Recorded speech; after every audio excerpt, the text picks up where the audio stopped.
कुछ समय पूर्व जब गुरुकुल शिक्षा की प्रणाली होती थी तब हर बालक को अपने जीवन के 25 वर्ष गुरुकुल में बिताना पड़ता था। उस समय एक प्रचंड पंडित राधे गुप्त हुआ करते थे जिनका गुरुकुल बहुत प्रसिद्ध था। बात उन दिनों की है जब राधे गुप्त की उम्र ढलने लगी थी और उसकी पत्नी का देहांत हो चुका था।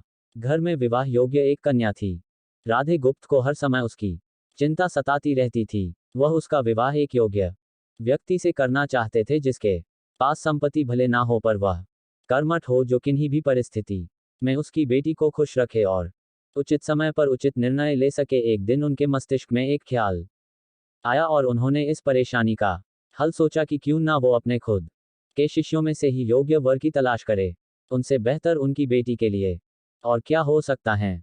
इस कार्य के लिए उन्होंने बुद्धिमान की परीक्षा लेने का निर्णय लिया और सभी शिष्यों को एकत्र किया। राधे गुप्त ने सभी से कहा कि वे एक परीक्षा आयोजित करना चाहते हैं जिसमें सभी की बुद्धिमानी का परिचय होगा। उन्होंने सभी से कहा कि उन्हें अपनी पुत्री के विवाह की चिंता है जिसके लिए उनके पास पर्याप्त धन नहीं है, इसलिए वे चाहते हैं कि उनके शिष्य विवाह में लगने वाली सभी सामग्री कैसे भी करके एकत्र करे, भले उसके लिए उन्हें चोरी का रास्ता चुनना पड़े, लेकिन उन्हें चोरी करता कोई भी देख ना सके। इसी एक शर्त का पालन सभी को करना है। अगले दिन से सभी शिष्य कार्य में जुट गए। रोजाना कोई न कोई तरह तरह की वस्तुएं चुरा कर लाता और राधा गुप्त को दे देता।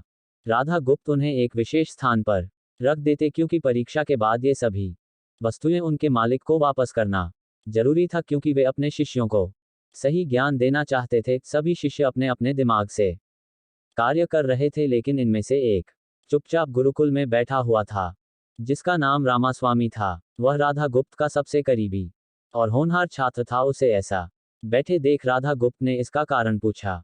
तब रामास्वामी ने बताया कि आपने परीक्षा की शर्त के रूप में कहा था कि चोरी करते वक्त इसे कोई ना देख सके। इस प्रकार अगर हम अकेले में भी चोरी करते हैं तब भी हमारी अंतरात्मा उसे देख रही है, हम खुद से उसे नहीं छिपा सकते। इसका अर्थ यही है कि चोरी करना व्यर्थ है। उसकी यह बात सुन राधा गुप्त के चेहरे पर खुशी छा जाती है।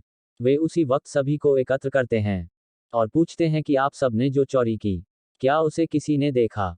सभी कहते हैं नहीं। तब राधा गुप्त कहते हैं कि क्या आप अपने अंतर मन से भी इस चोरी को छिपा सके? सभी को बात समझ आ जाती है और सबका सिर नीचे झुक जाता है, सिवाय रामास्वामी के। राधा गुप्त रामास्वामी को बुद्धिमानी की परीक्षा में अव्वल पाते हैं और सभी के सामने कहते हैं कि यह परीक्षा मेरी पुत्री के लिए उचित वर तलाशने के लिए रखी गई थी। इस प्रकार मैं रामास्वामी का विवाह अपनी पुत्री के साथ तय करता हूँ।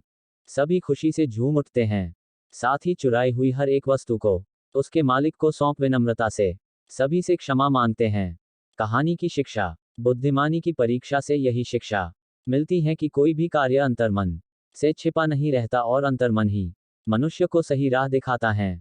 इसलिए मनुष्य को किसी भी कार्य के सही गलत के लिए अपने मन को टटोलना सबसे जरूरी है। आज का इंसान सच्ची बातें दिल पर नहीं लेता और झूठी बातें दिमाग पर पे ले लेता है। Thanks for watching this video.